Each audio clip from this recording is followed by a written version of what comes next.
So we have a long gospel, and we're going to kind of read it together in parts. So this is kind of a cool story. We've probably already all heard the old adage, no good deed goes unpunished, right? Who's ever heard that? No good deed goes unpunished. And you gotta wonder, well, how come? Why can't good deeds just be celebrated and rejoiced over? How do you mean, no good deed goes unpunished? Could it be that there's a whole bunch of people who are kind of embarrassed and guilty and think, well, yeah, I should have done that, but since I didn't do it and that person did it, I'm not going to like it. Could it be that? Or could it be that, well, it's a good deed, but if I were doing it, it would have been a really good deed. He just didn't do as much as I would have done, so left a lot to be desired there. Or could it be that, you should have just left well enough alone. Whoever asked you to do a good deed, just stop doing it. Everything was just fine until you got involved. So, no good deed goes unpunished. We have to remember that because today the story is of a good deed. Jesus heals a blind man. He can see now, and he wants this healing. It's not like he didn't want it. He wants to be able to see. He can see. You would think neighbors and family and everybody would rejoice and throw a big party. They don't. Nobody's happy. No good deed goes unpunished. So we're going to walk through the story. You're all going to get to take a whole bit of parts of it. And then we're going to talk about all these various people in the story and what their problem was. And also, therefore, what our problem sometimes is about good deeds and about healings and stuff. So the various categories are, the disciples have one line, but it's a really short line, but it's a really important line, and they open up everything. So you guys, you're the disciple. One line. You only have one line. Okay, then we have the neighbors, the neighbors, the neighbors, the neighbors, the neighbors, the neighbors. You guys are the neighbors. These two. You guys are neighbors. All of them. So when their line comes up, you all say neighbor stuff. Families, families, families, families. Oh, there's a whole bunch of family people here. Families. You guys are all families. Families. You're the family people. Pharisees. Let's see. You guys look like you like rules and regulations. Here's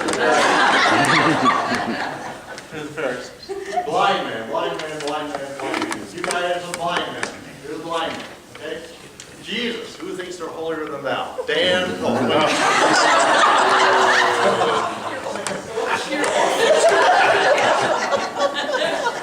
Jesus is, who's left? Who's left? No, you're a blind man. Jesus is you guys, right? Right? You're Jesus. All right, I think I got it. I'm the narrator. Whoa, almost knocked out. I'm the narrator. So we got our parts. And as you read your parts, also think that's who you are. So when we talk about one of these people thinking, you're still play the part, okay? You don't have to do that exactly, but I'm the narrator. Okay, so here we go. As Jesus walked along, he saw a man blind from birth.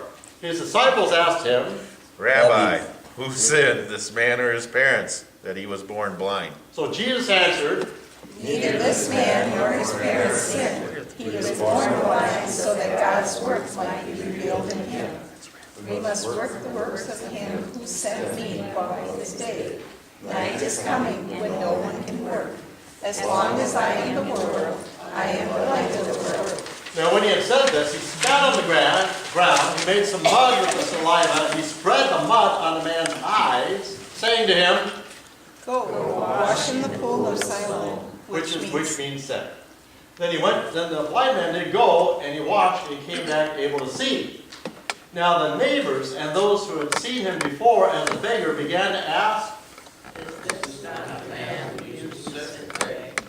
Now some of the neighbors were saying, but others of the neighbors were saying, no, someone like him. but the blind man was saying, I am the man. But they kept asking him, the neighbors did. Then how were your eyes open? So the blind man said, The man called Jesus made mud, spread it on my eyes, and said to me, Go to Siloam and wash. Then I went and washed and received my sight. so the neighbor said to him, Where is he? and he said, I do not know. so they brought him to the Pharisees, the man who had formerly been blind.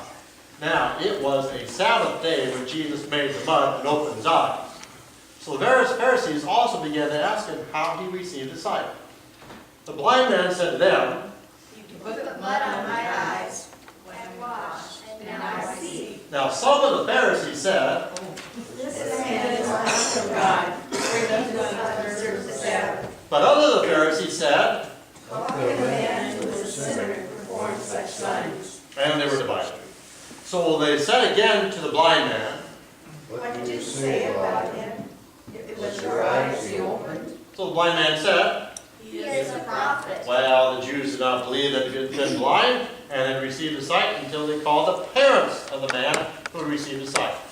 And they asked the the Pharisees were asking the parents, and they're saying this. Is this your son, who you say was blind? How then does he now see? So the parents said, We know that this is our son, and that he was born blind, but we do not know how it is that now he sees. Or do you know who opened his eyes? Ask him. He is of age. He will speak for himself. now his parents said this because they were afraid of the Jews. But the Jews had already agreed that anyone who confessed Jesus to be the Messiah would be put out of the synagogue. Therefore his parents said, He is of age. Ask him. so for the second time they called the blind man who had been blind, and the Pharisees said to him, Give glory to God. We know that this man is a sinner. but the man who had been blind said, I do not know whether he is a sinner. One thing I do know, that I was blind, now I see. so they said to him, What did he do to you? How did you open your eyes? so he answered them again. I have told you already, and you would not listen. Why do you want to hear it again? Do you also want to become his disciple? Oh, then they reviled him, saying, You are his disciple, But we are disciples of Moses. we know that God has spoken to Moses. Moses. But as for this man, we do not know where he comes from. so the man said, Here's an astonishing thing. You do not know where he comes from, and yet he opened my eyes.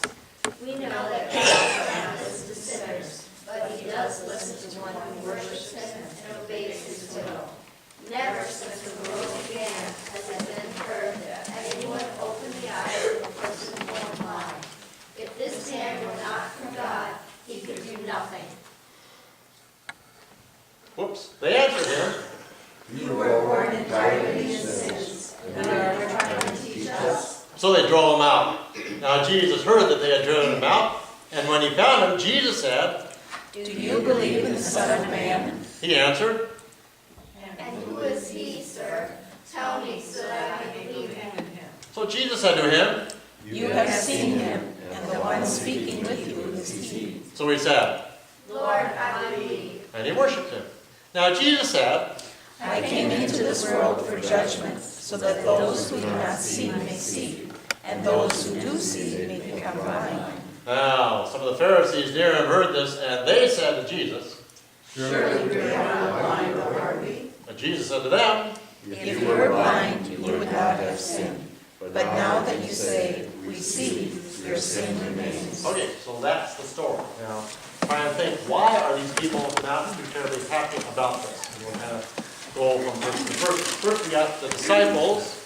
They had just one line, but it was like a really important line. We all have this same issue. This question comes up again and again and again forever, you know?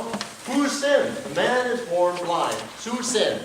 Was it his parents or the man? I can't imagine how it could be the man because he was born blind. But anyway, who sinned? And what's the crux of that question? What's behind that? What do you think? When they're asking that.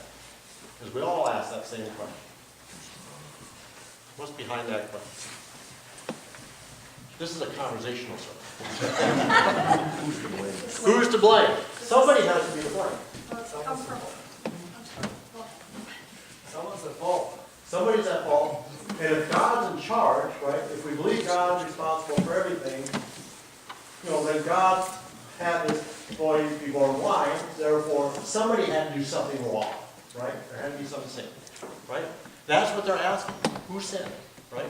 And we all ask the same kind of question, you know? When something tragic happens, you think, well, God must be involved in this somehow. They must have done something terrible bad for something terrible bad to be happening to them. God's just punishing them, right? We all kind of fall into that trap. It is a trap, right? It is a trap. going to tech study with some of the pastors up in Mount Horeb, and one was saying that he had a nephew who died in an auto accident, and it was like totally his fault. He had been drinking way too much, he had been driving way too fast.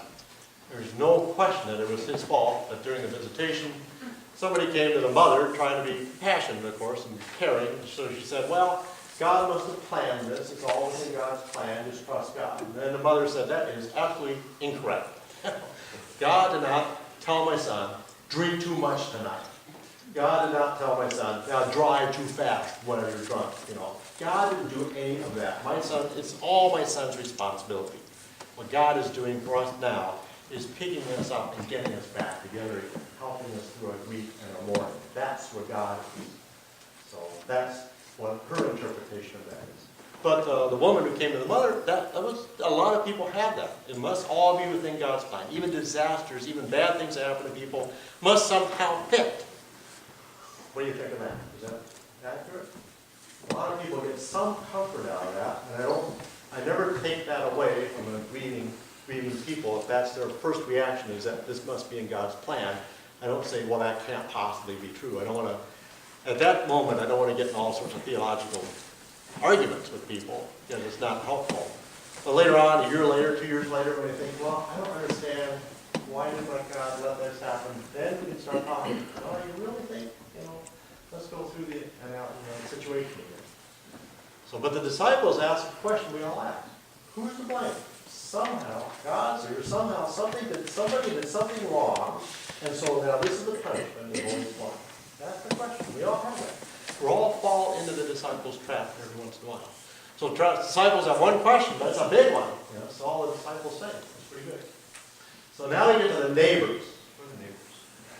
Who are the neighbors? Neighbors.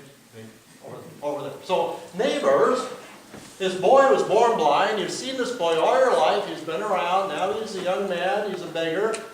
How come you're not rejoicing? How come the neighbors aren't rejoicing? He can see now. Should he be thankful and at a party? What's the problem with the neighbors? What's the problem with those neighbor people? What do you think? Why aren't they rejoicing? They're so confused They're confused about what? about this guy being healed, but that doesn't happen. And some of them don't even recognize him, right? I don't know, I don't know, kind of looks like him, but I don't know. Is it really him? What do you think of that? Do we do that a lot? Do we see somebody who, is just around all the time, and just there, but we don't pay a whole lot of attention to that person because, well, that person just always there, so, nothing's going to change, so let's just keep on with our lives. And suddenly something happens to that person, some miracle happens, it's like, well, I don't know, is that the same person? I don't know, I don't recognize it. Can't be the same person, because you kind of ignored him, right? You kind of just placed him in the scenery, and now all of a sudden he's not in the scenery anymore, and you got to pay attention. How do you think the neighbors treated this blind boy since birth, and as he was growing up? Yeah. I'm guessing that they thought they weren't very kind to him and they didn't respect him at all because they probably thought that somehow he was sinful or his parents were sinful and that was why God made him blind. Right. So there could have been that. A lot of neighbors could have done exactly that. Maybe they tripped him as he was walking along. Maybe they didn't tell him about the water puddle he was about to step into. Probably some neighbors actually did try to help him, right? I mean, there were some gracious neighbors. The ones who said, yeah, that's the guy. The other neighbors saying, well, I don't know what's him. But some neighbors said, that is the guy. How can you not see him? So there's the neighbors. Do we ever fall into that trap of just not seeing what we should be seeing? Because we just assume it's always going to be that way, and there's nothing to do about it, so we just move on with our lives. Yeah, we all fall into that. So you got the neighbors. How about the family, the parents of the boy? They're not happy. The boy comes home, he can see, they've never seen this before, he's never seen his parents before, must have been quite a shock to him. Wow, you're my parents? You're looking at that. He comes home and he can see, why aren't the parents rejoicing over this? What's the parents' problem? They're afraid. They're afraid of what? Well, they're afraid of the Pharisees, and they know that, people that believe in Jesus are condemned. Right. And so they don't They don't know how to react. So their fear triumphs over what should be a joy, should be a joy, I would think, They're now in the clear, aren't they? That you can see now, so whatever sin there was, if you go with that, is now gone, so shouldn't they be rejoicing? Why is their fear triumphing what should be their joy? How come that is? Do we ever fall into that kind of trap? Something wonderful happens, but so we back off and say, yeah, it's a silver lining, but there's a dark cloud coming somewhere. Like, what now? It can't be that good. Their life is totally changing because they've been taking care of this person Right. and telling him what was around him. He's just a totally different person. They're Right. not needed in the same way that they were. Right, they're not needed as his parents like they were before. All of a sudden he's different. All of a sudden something dramatically has changed. How do we all react to change? Pretty well. Do we all say, I wonder what change is going to happen today?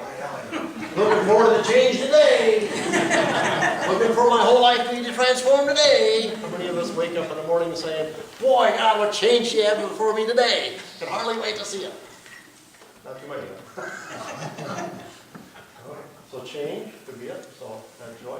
And what, as he was, were they kind of embarrassed by having a blind son, do you think? Was that something that they wouldn't have been really happy about? I mean, how many people have children and you kind of live your lives through your child? Well, I wasn't the homecoming queen, but my daughter, she's going to be the homecoming queen, whether she wants to be or not. I wasn't the quarterback of the football team, but my boy is going to be the quarterback star of the football team, whether he wants to play football or not. Doesn't matter, he's going to do that. Anybody live through their parents, through their kids? And then when that doesn't happen, it's like, oh, baby, what a disappointment. Why even have this poor child? So there's all that. There's that fear going on. There's that total change happening. Any of us ever fall into that kind of thing? Where we just feel responsible for things, but all of a sudden that changes, and now where do we fit our role in now? Our role is different. We're not the parent of a blind child anymore. Now what do we do? A lot of people get used to that, those kind of roles. We all get used to whatever roles we're in, for good or bad. Okay, so is that one? What's next? Oh, the Pharisees. Oh, people who like rules and regulations. People think they're so superior to everybody else. Oh, that'd be you guys. Wonder why I picked up. So the Pharisees.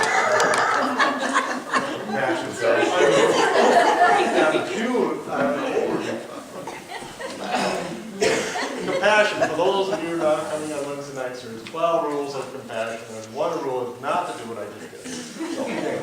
So the Pharisees like rules, they like regulations. These are the professional church people. Okay? So why aren't they rejoicing? This is a miracle right before their eyes. A man who's blind can now see.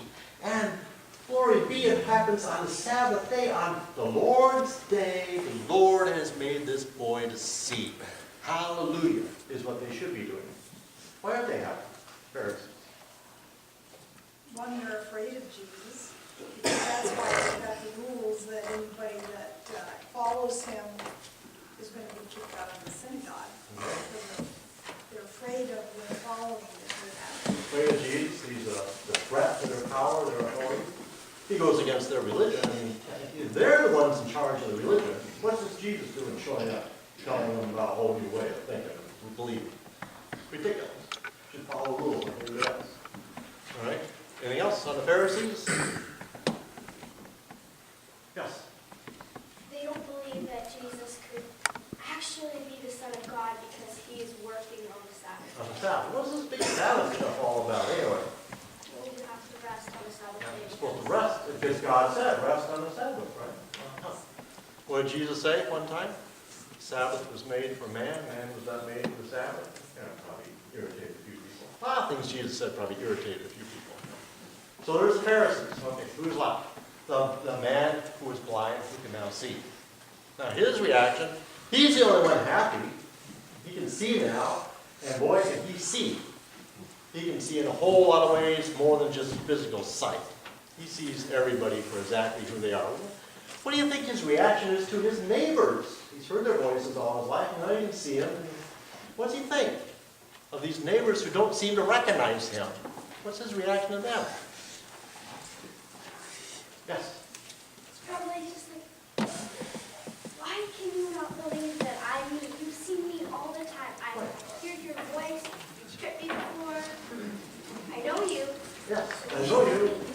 And you could say, I know a lot about you, which is perhaps part of their fear. Uh-oh, this guy can now see some of the things we did to him were not that good. And now he can see, now we could be in trouble. But those who did help him could say, wow, hey, you see, isn't this a great thing? You know, the neighbors are kind of a mix. Ever happen around here? Somebody totally changes their life. Something wonderful happens, they become a whole different being, and it's like, well, I don't know, that same person can't be, it must be a trick. We'll find out, we'll wait and see how long this good effect takes. It'll wear off and it'll go back to its former life. I know the situation that you all think of. So there we are. So yeah, do we accept people for the change that happens in their life and rejoice with them? Or we say, we're not there yet, sorry, you gotta prove yourself to us first. How many of us get stuck in that? No. So how about the family? The boy comes to his family. These are his parents, for crying out loud. Why aren't they throwing a party? What does the boy think about that? The man we can now see. His parents. It's gotta hurt. Hurt. A lot of pain there, you know. Come on, folks, you know. Did you ever want me to see? Now I can. Why aren't you rejoicing? Why are you so afraid? Why are you so afraid? How many times does Jesus say, don't be afraid? And then the Pharisees. He doesn't seem to like the Pharisees anyway. The Pharisees didn't pay any attention to him. The Pharisees, you would think they would be the ones who would know who all the beggars are. Aren't they supposed to be taking care of these people? They didn't know that this boy had been born blind. They didn't even see them, know him. They said, well, take him back to their parents. We don't even know who this guy is. Like, wow. And now you can see. So the young man says, well, you know, you want to be, he just throws it in their face. Do you want to be his disciple too? You're asking me so many questions about Jesus. You want to be his disciples? The boy's kind of going against the Pharisees. What do you think his thought and feeling toward the Pharisees are? Not too good. You guys should have known. And if the Pharisees, you know, they were the organized church in their day, what would the boy who could see now think about the church today? Why weren't you there when I was blind? Now why are you questioning? How about Jesus? The last character in the story. Jesus, he's the good guy. He does the healing. Hallelujah. Everybody should be happy. Everybody should be patting him on the back saying, way to go, Jesus. You did a good job. What does Jesus think about the neighbors? Well, when he thought, oh, come on, you guys knew this guy. How come you're not rejoicing? How about the family, the parents? What does Jesus think about them? It's your son. Get back together again. Come on. The Pharisees. Well, we don't kind of know what Jesus thinks about them. Right? If you're the people who God has placed here to be the authority figures for your religion, you better look at your religion somewhere. Because you're not quite following. You're kind of blind. It's pretty much what he says at the end. And then they get in all sorts of trouble because they're reacting. All right.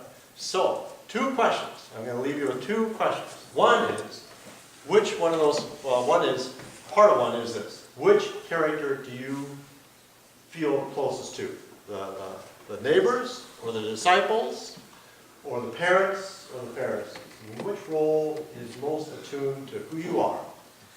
Okay, so try to think of that. And there's good things and bad things about each of those individuals. So don't just beat yourself up. Which role are you kind of like a rule and regulation kind of person? Things you follow the rules, or you a parent type person, or a neighbor type person, or what? Okay, so that's one. Which one do you identify with first? Now the second part of that first part is now, where is your blind side? Where are you blind? What aren't you able to see? Okay, so what can you not see that you would want healing for? So the second question is now Jesus, the Jesus part. What would you ask Jesus to do to heal you from whatever blindness you have in seeing your family, or seeing your friends, or seeing your community, or seeing your world? What blindness do you have that you're not seeing the way you should see? What would you ask Jesus to heal you from blindness for? All right. That's all one. The other big question is, we're to follow Jesus, right? We're Christians, we're supposed to follow in the footsteps where Jesus leads, so we're supposed to do what Jesus does. So we are supposed to be those people who help those who are blind to see. who help those who are lame to walk, who to help those who are captive to set them free. We're supposed to be doing those things, okay? Now, here's the trick to it. If we start doing those things, we may think everybody's going to be happy because we're doing good things, but guess what? No good deed goes unpunished. Jesus healed a blind man. I mean, that should have been rejoicing. We start following the footsteps of Jesus, doing good things that we just think that this is what God wants us to do. Not everybody's going to be real happy. But we're going to have to do it anyway. Because that's what Jesus did. So there's two pieces there. Which person do you identify with? And where would you ask God to open the blindness that you have in your life? Just ask God, please let me see something I'm not seeing about this person or this situation. The second part is, God, help me do good and show me where I can do good, where I can walk in your footsteps, knowing for certain that not everybody's going to be happy when I do it, but being willing to do it anyway. So those two pieces. All right, thank you. Amen.